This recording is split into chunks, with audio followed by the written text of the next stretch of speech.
आज शुरुआत हम करते हैं इकाई 21 कंप्यूटर। तो चलिए पहले प्रश्न पर चलते हैं। पहला प्रश्न है, एक शब्द में उत्तर दीजिए। दिए गए निर्देशों को प्रदर्शित करने वाली डिवाइस उसे क्या कहते हैं? मॉनिटर। कंप्यूटर का मस्तिष्क, जो कंप्यूटर का ब्रेन होता है, वो होता है सीपीयू, जिसकी फुल फॉर्म होती है सेंट्रल प्रोसेसिंग यूनिट। थर्ड ये है कि वह डिवाइस जिसमें बहुत सारे बटन होते हैं, तो वो है कीबोर्ड। लास्ट में फोर्थ, निर्देशों का एक समूह जो विशेष कार्य करता है, तो उसे कहते हैं हम सॉफ्टवेयर प्रोग्राम। सेकंड है, चित्र को पहचान कर उनका नाम और उपलब्धि लिखिए। देखिए नाम है इनका चार्ल्स बेबेज, और ये कौन है, उपलब्धि क्या है इनकी? ये कंप्यूटर के जनक हैं। उसके बाद ये है, माउस के कार्य लिखिए। जो माउस होता है उसके कार्य हमें बताने हैं क्या होते हैं। क्लिकिंग, क्लिक करते हैं उसे, डबल क्लिकिंग, दायां क्लिकिंग, ड्रैगिंग, स्क्रॉलिंग। तो इससे हम माउस से ये कार्य हम कर सकते हैं। थर्ड है, सीपीयू में कितने बटन होते हैं? तो सीपीयू में 2 बटन होते हैं, एक होता है पावर बटन और सेकंड होता है रीसेट बटन। प्रश्न 4 है, F1 से F12 तक के कीज को डैश कहते हैं। क्या कहते हैं? फंक्शन कीज होती है, जो सबसे ऊपर रहती हैं F1 से F12 तक जो लिखी होती है कीबोर्ड के ऊपर, उनको हम फंक्शन कीज कहते हैं, और वो डिफरेंट डिफरेंट प्रोग्राम्स में यूटिलाइज होती हैं। सेकेंड है, निर्देशों को प्रोसेसर तक भेजने के लिए एंटर बटन दबाते हैं। फिफ्थ से देखते हैं, कंप्यूटर को ऑन करने किए जाने वाले निम्नलिखित चरणों का क्रम अंकित कीजिए। तो हमें अगर कंप्यूटर को ऑन करना है तो हमें क्या क्या उसको क्रमवाइज करना होगा। तो फर्स्ट हमें पावर सप्लाई लगानी है फर्स्ट, सेकंड हमें ऑन किया उसको, थर्ड में हमने सीपीयू को ऑन किया, फोर्थ में हमने कंप्यूटर को, हमने मॉनिटर में हम स्क्रीन पे आने लगेगा उसके बाद। ठीक है, नेक्स्ट है सिक्स्थ है, सिस्टम सॉफ्टवेयर का कार्य है। जो सिस्टम सॉफ्टवेयर होते हैं उनका क्या कार्य है? तो लास्ट में उपरोक्त सभी, तो सभी में जो ऊपर वाले सारे इंक्लूडिंग हैं।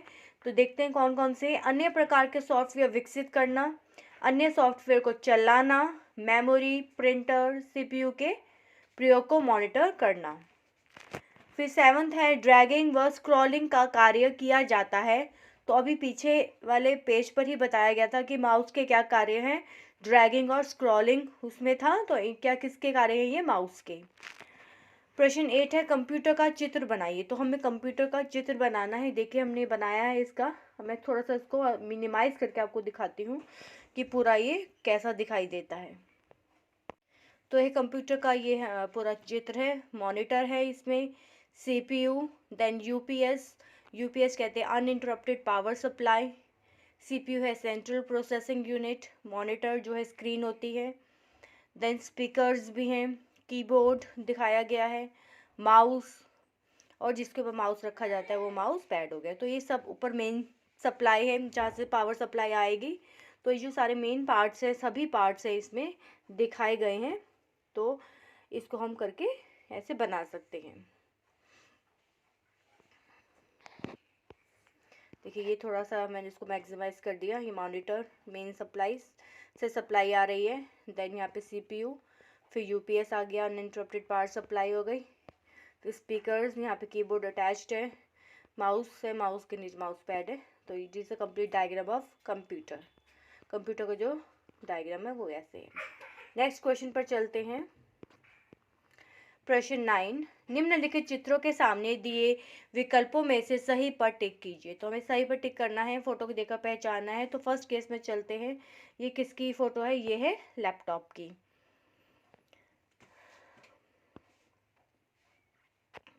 देखिए लैपटॉप हो गया फर्स्ट। सेकंड वाला है, ये है मॉनिटर। हम इस रो वाली लाइन में चलते हैं। फिर नेक्स्ट है, ये कॉम्पैक्ट डिस्क है, सीडी। लास्ट है, सेकंड लास्ट है स्पीकर्स, और यहाँ पर ये आ जाएगा स्कैनर। फिर इस साइड पर चलते हैं, यहाँ पर है प्रिंटर, देन पेन ड्राइव आ गई, उसके बाद वेब कैमरा है, वेब कैम, फिर है सीपीयू, और लास्ट में है ये माउस। यहाँ पे इसका पूरा ये कंप्लीट यहाँ पर ये हो गया। यहाँ पे हमने पूरा बता दिया कि ये कौन कौन सी यहाँ पे इनके डायग्राम्स बने हुए हैं। ठीक है, चलिए नेक्स्ट पर चलते हैं। प्रश्न 10, चित्र में प्रदर्शित कीबोर्ड के बटनों को पहचान कर उनके नाम लिखिए। तो हमें यहाँ पे देखिए कीबोर्ड एक्चुअल में कैसे कीबोर्ड हमें दिखाई देता है वो ऐसा है। तो इसमें हमें इनके नाम बताने हैं। तो सबसे पहले हम यहाँ पर चलते हैं, ऊपर वाली रो में चलेंगे।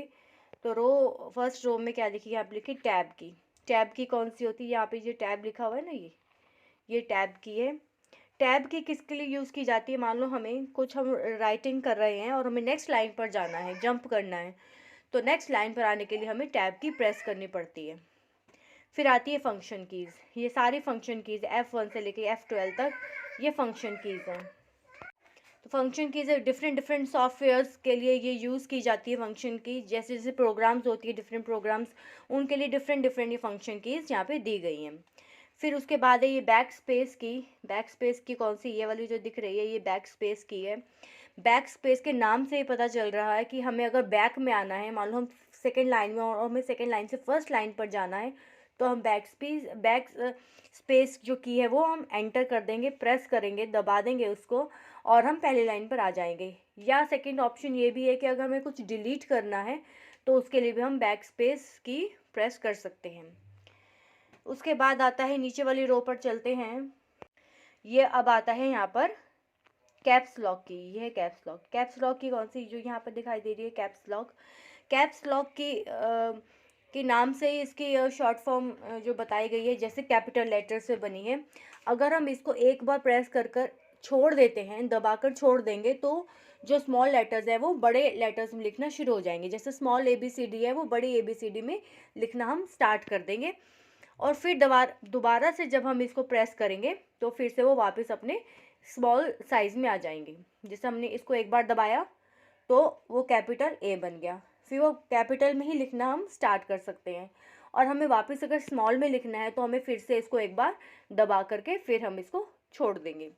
ये इसका कार्य होता है। नेक्स्ट होता है शिफ्ट की इसके जस्ट नीचे ही है ये शिफ्ट की, ये वाली शिफ्ट की का क्या काम है, इसको दबाएंगे जब हम और इसको दबा कर रखेंगे तो जो भी लेटर्स तब हम लिखेंगे, जैसे हमने इसको दबाया और दबाकर ही रखा, तो जो भी हम लेटर्स उस दौरान लिखेंगे वो सारे लेटर्स कैपिटल में लिखे जाएंगे। उसके बाद है यहाँ पर है स्पेस बार। ये स्पेस बार है, मान लो हमें कोई स्पेस देनी है, दो वर्ड्स के बीच में या दो शब्दों के बीच में हमें स्पेस देनी है, तो उसके लिए हम स्पेस बार यूज़ करते हैं। फिर ही एंटर की इसलिए होती है, ओके करने के लिए एंटर की होती है। नेक्स्ट पर आने के लिए भी एंटर की है।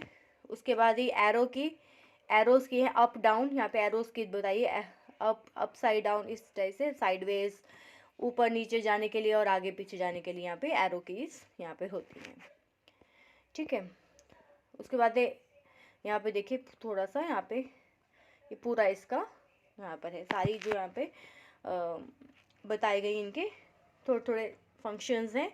उसके बाद जब हम इनको यूज़ करते हैं तो वो फंक्शंस और हमें अच्छे से क्लैरिफाई हो जाते हैं। नेक्स्ट है, यहाँ पे देखते हैं हम प्रश्न 11 पर चलते हैं।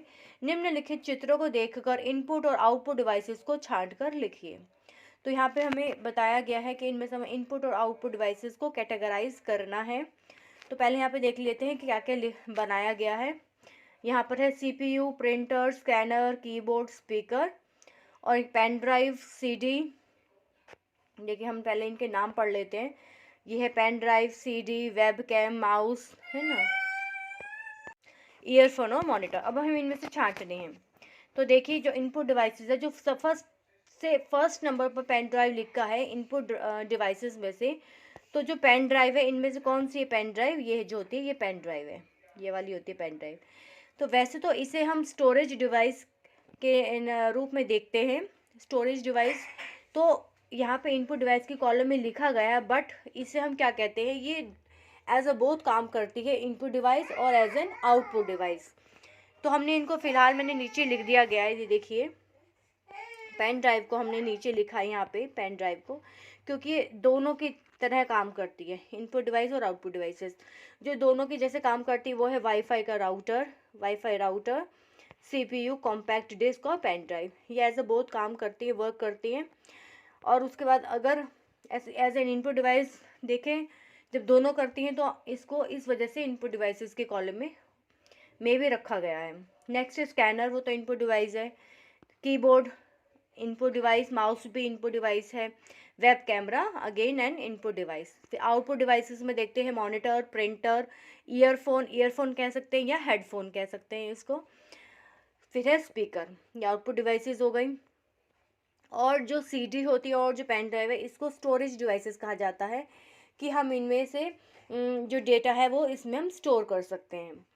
तो ये दोनों जो होती हैं सीडी और पेन ड्राइव, ये एज अ बोथ काम करती हैं as an input device as well as an output devices. उसके बाद यहाँ पर हम कैटेगराइज कर दिया और नीचे हमने लिख दिया जो दोनों काम करती हैं। ठीक है, तो इसी के साथ हमारा चैप्टर 21 कंप्यूटर यहीं ख़त्म होता है। Thank you.